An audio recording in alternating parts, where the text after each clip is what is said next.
Assalamualaikum warahmatullahi wabarakatuh. Terima kasih Sobat Kampus Desa yang masih setia dengan channel YouTube Kampus Desa.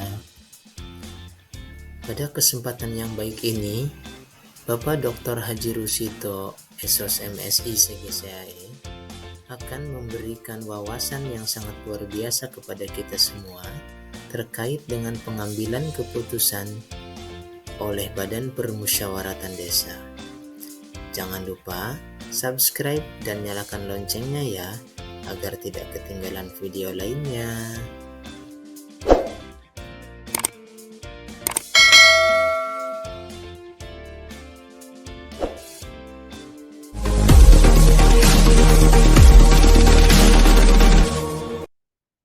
Assalamualaikum warahmatullahi wabarakatuh. Salam sejahtera untuk kita semua. Selamat datang di kampus desa dalam kegiatan ngaji desa. Kali ini kita mengambil tema yaitu pengambilan keputusan BPD.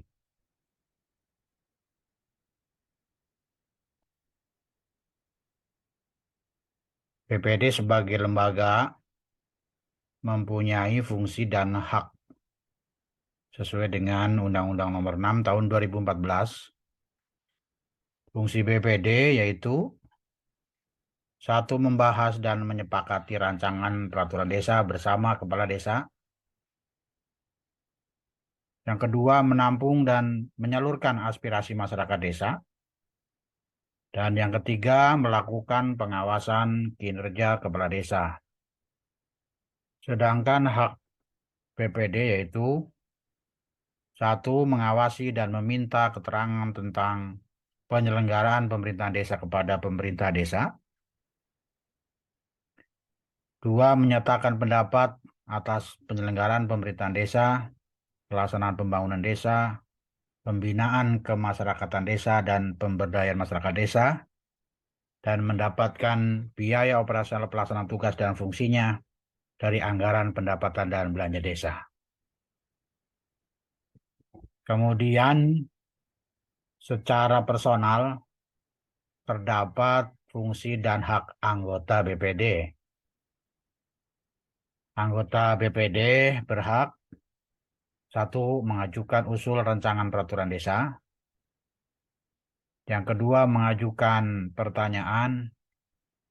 Yang ketiga, menyampaikan usul dan atau pendapat.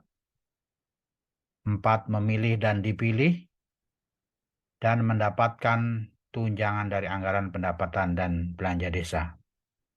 Sedangkan anggota BPD mempunyai kewajiban memegang teguh dan mengamalkan Pancasila, melaksanakan Undang-Undang Dasar Negara Republik Indonesia tahun 1945, serta mempertahankan dan memelihara keutuhan Negara Kesatuan Republik Indonesia dan Bhinneka Tunggal Ika. Yang kedua, melaksanakan kehidupan demokrasi yang berkeadilan gender dalam penyelenggaraan pemerintahan desa. 3. Menyerap, menampung, menghimpun, dan menindaklanjuti aspirasi masyarakat desa. 4. Mendahulukan kepentingan umum di atas kepentingan pribadi, kelompok, dan atau golongan. 5. Menghormati nilai sosial budaya dan adat istiadat masyarakat desa, dan menjaga norma dan etika dalam hubungan kerja dengan lembaga kemasyarakatan desa. Itu adalah fungsi dan hak anggota BPD. Bagaimana fungsi dan hak BPD dikaitkan dengan fungsi dan hak anggota BPD, terutama dalam kaitannya pelaksanaan pengambilan keputusan. Namun sebelumnya akan disampaikan larangan anggota BPD, yaitu 1. Merugikan kepentingan umum, meresahkan sekelompok masyarakat, dan mendiskriminasikan warga atau golongan masyarakat desa. 2. Melakukan korupsi, kolusi, dan nepotisme, menerima uang, barang, dan atau jasa dari pihak lain yang dapat mempengaruhi keputusan atau tindakan yang akan dilakukannya. Yang ketiga, penyalahgunaan wewenang. 4. Melanggar sumpah janji jabatan, merangkap jabatan sebagai kepala desa dan perangkat desa. 6. Merangkap sebagai anggota Dewan Perwakilan Rakyat Republik Indonesia, Dewan Perwakilan Daerah Republik Indonesia, Dewan Perwakilan Rakyat Daerah Provinsi atau Dewan Perwakilan Rakyat Daerah Kabupaten atau Kota, dan jabatan lain yang ditentukan dalam peraturan perundang-undangan. Kemudian yang ketujuh, sebagai pelaksana proyek desa, dan 8 menjadi pengurus partai politik dan atau menjadi anggota dan atau pengurus organisasi terlarang. Ya, kemudian selanjutnya disampaikan mekanisme musyawarah Badan Permusyawaratan Desa berdasarkan pasal 65 Undang-Undang 6 tahun 2014, bahwa musyawarah Badan Permusyawaratan Desa dipimpin oleh pimpinan Badan Permusyawaratan Desa. Musyawarah Badan Permusyawaratan Desa dinyatakan sah apabila dihadiri oleh paling sedikit 2/3 dari jumlah anggota Badan Permusyawaratan Desa. Kemudian pengambilan keputusan dilakukan dengan cara musyawarah guna mencapai mufakat. Apabila musyawarah mufakat tidak tercapai, pengambilan keputusan dilakukan dengan cara pemungutan suara.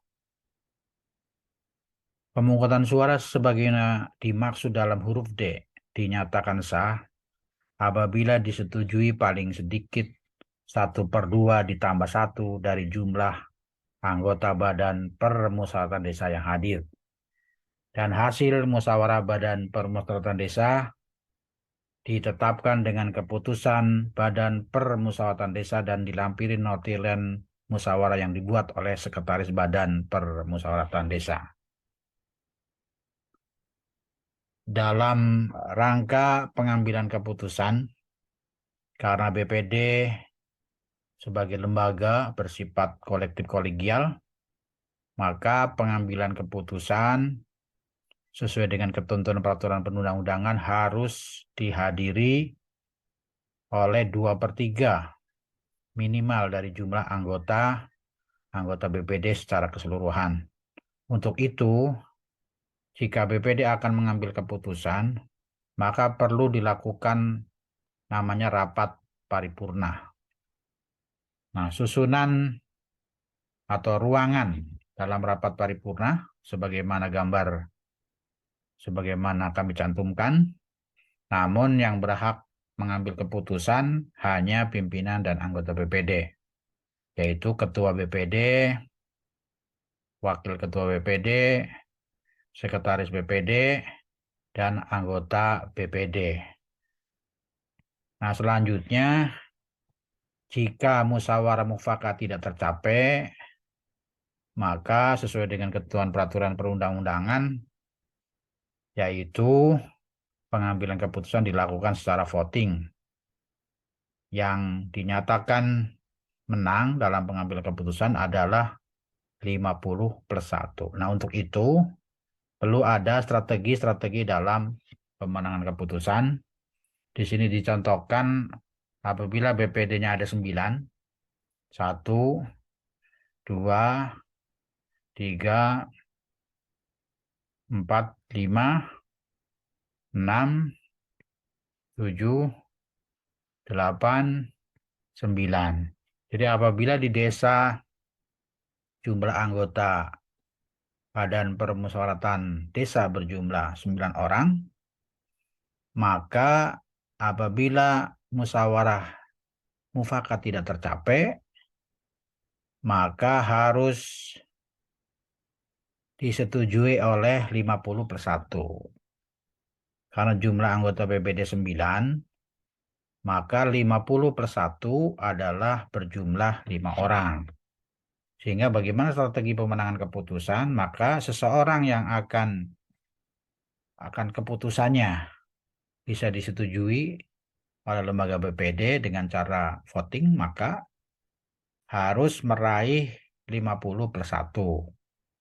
Jadi seorang harus mengadakan lobby kepada minimal 55 orang dari semua anggota BPD.